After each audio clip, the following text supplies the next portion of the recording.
Good afternoon. Good afternoon. I hope I find everyone well. The watchman here. So today I thought we should look at another very important topic, the topic of genealogies, which I know that in Christian churches, they don't teach this information because I don't know whether it's useless information to them or I don't know. But I would like to think that it is useful information because there's a lot and lots of prophecies that are given in scriptures, and if we don't know genealogies, we are not going to be able to pinpoint who the prophecy is referring to. So if you go to the book of Genesis chapter 10, you will see there's a table of nations there. There's a genealogies that this one gave birth to this one, blah blah blah blah, so that later on, maybe in the book of, let's say in the book of Ezekiel, way later, you hear again a certain name that is in Genesis 10 is being mentioned. You start now scratching your head because you jumped the stage. You jumped that information there. You don't have the knowledge. Now you no longer understand who's who, what is what. For example, you hear the prophet Ezekiel in chapter 38 of Ezekiel is saying, "Oh, who unto the land of Magog?" Who is Magog? Who's Gog? Who are all these people? The answers are here in chapter 10 of Genesis. So without further ado, I think let's get into it. So now we know about Noah. Noah is number 10 from Adam. Is the 10th generation from Adam. So Noah, during his time, people were wicked, and God decides to restart the world, to destroy every single little thing and start afresh. So the person that gets to be saved is Noah and his wife, and their 3 children. They are the ones that escaped the flood. So it's Noah and his 3 sons, and these 3 boys also have wives. So it's actually 8 people that are going to go into the ark and restart the population of mankind again. So let's get into it now. This is the account of Shem. Oh, by the way, sorry guys, today we are just going to cover only Japheth. We will do other videos covering Shem and covering Ham. So today we are just dealing with Japheth. Japheth happens to be the father of Europeans. So today we are looking at Europeans. Right.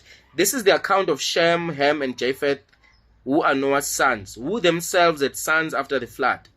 Right. The sons of Japheth.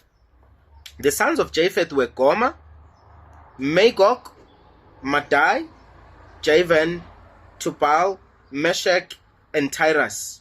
There's 7 of them. Sons of Japheth, there are 7.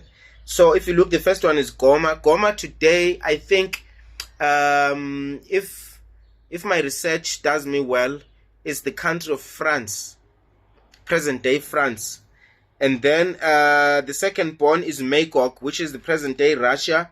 The third son is Madai, which is present day Iran. I will explain why Iran, because now we are expecting everything to be in Europe. You are, when we say Iran, you are now looking like, wait, yes, Iran. Iran is Madai, number 3. And then number 4 is Greece, which is called Javan.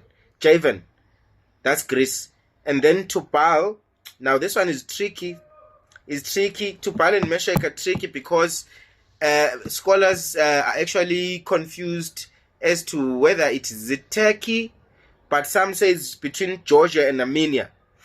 So that is Tubal and Meshach, right? And Tubal and Meshach have always been mentioned together in most places, because even if you check in Ezekiel, I think it's 39, where God is talking to the prophet, is saying, "Hey, speak to the prince of Gog, of the land of Magog, the chief prince of Tubal and Meshach." These are the guys here, Meshach and Tubal. And then Tyrus. Tyrus is Thrace. Thrace is it's a country just not far from Rome. You know, the country Rome, Italy. Yeah. So these are the sons of Japheth.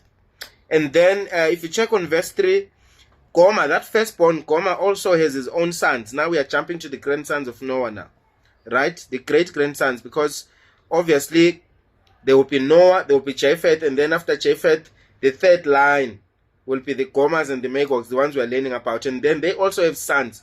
We are on the 4th line now. The sons of Gomer were Ashkenaz, Japheth, and Togarmah. Now, let's talk about this. The sons of Gomer were Ashkenaz. If you look in history, if you go and you do some studies now, you'll see there are people called the Cimmerians.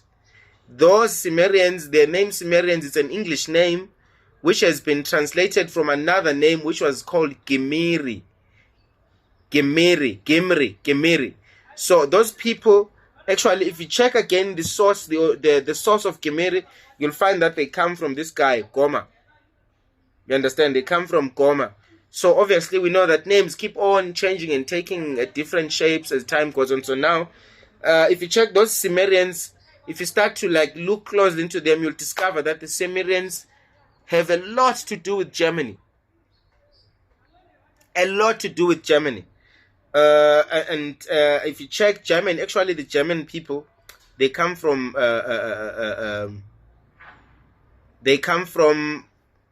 this guy here, Gomer. The French, the German. That's why even the white Europeans, as all of them are white, but when you look at them, even their physical appearances, you'll see that they're groups, they're clans. You can actually look at this one, then you know that, oh, okay, you are from, for example, the German, the English, Scottish, Irish, then the Dutch, Africans of South Africa, and most white Americans, and the Israelites, present day people that call themselves Israelites, these people all come from Gomer.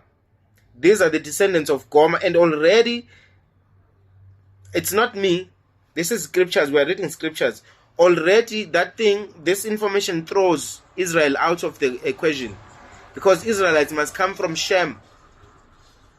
Now this Israelite, even if you can go and check, if you can go and check now, if you look at the Jews, the present day Jews, in 2023, you will see that about 85% of the Jewish population is Ashkenazi Jew. And Ashkenazi is a son of Gomer. And Gomer is the son of Japheth. Japheth is the father of Europeans. Remember that Israelites are supposed to come from Abraham. It's supposed to be that Abrahamic line.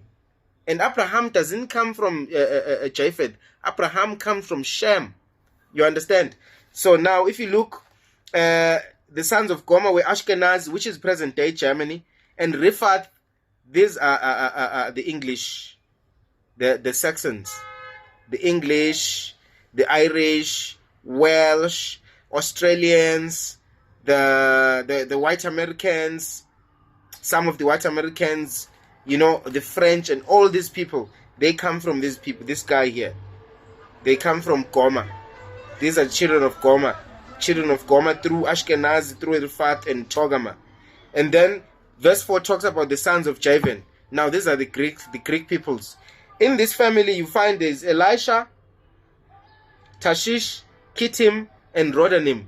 These four nations would represent Italy, Spain, Rome, and the island of Rhodes.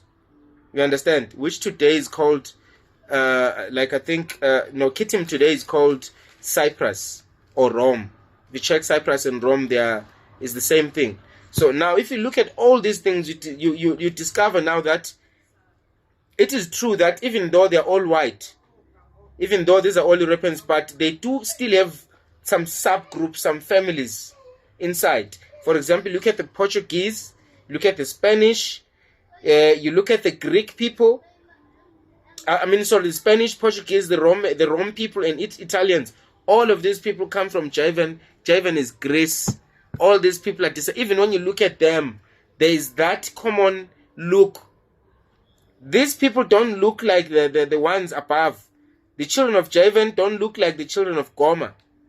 Germans and Portuguese, they have a distinct look. You can't mistake the other for the other. They are very different.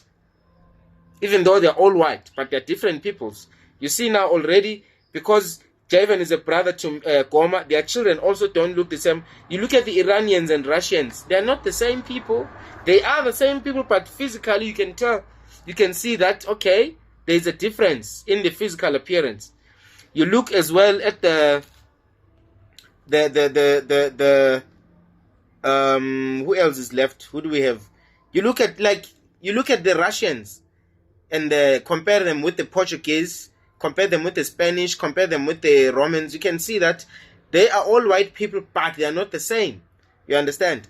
So in verse 5, it says, from these by the isles, from these were the isles of the Gentiles populated. By these were the isles of the Gentiles populated. If you check in another version, it will say also, by these were the Gentiles established. So already you can even see that when we talk about Gentiles, we're talking about white people.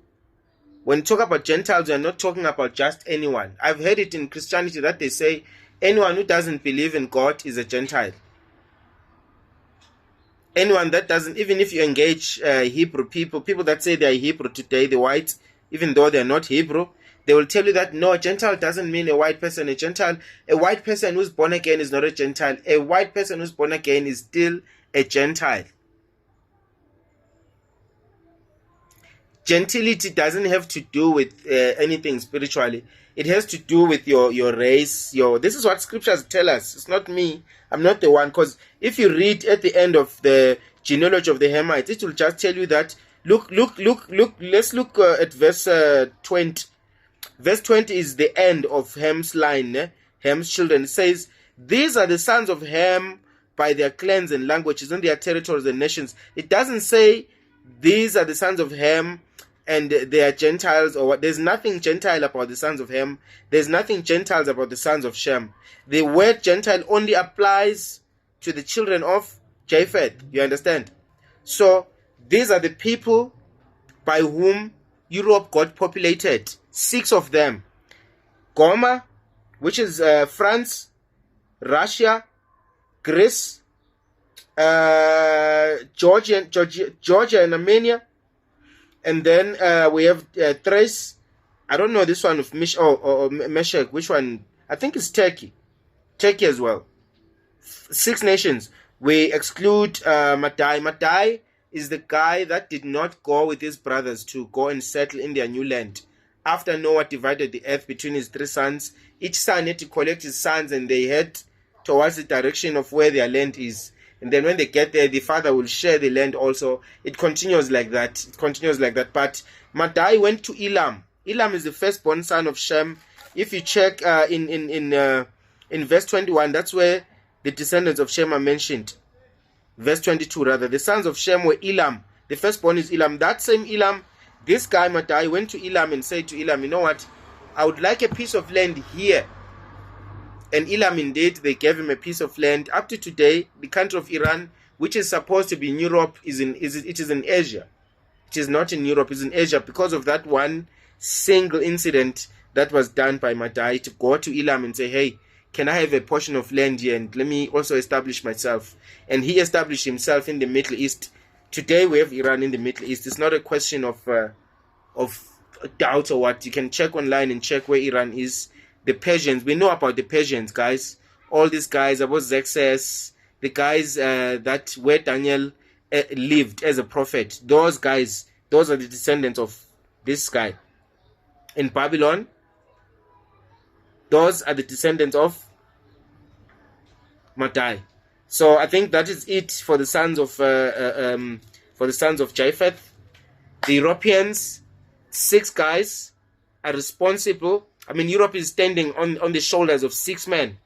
It's Russia, it's France, it's Greece, Thrace, Georgia, and Armenia. They are your European countries that today are the reason why we've got so many white people thriving in Europe and thriving all over the world, because these men lived, these men survived, and they were able to carry on the white legacy. We thank God for that. Alright, so I think this will be the end of the video. We'll look next time at the descendants of Ham. That's the next one. We'll talk about the descendants of Ham. Who are the Africans? We'll look at who's who, who's where and whatnot. Alright, thank you very much, and God bless you.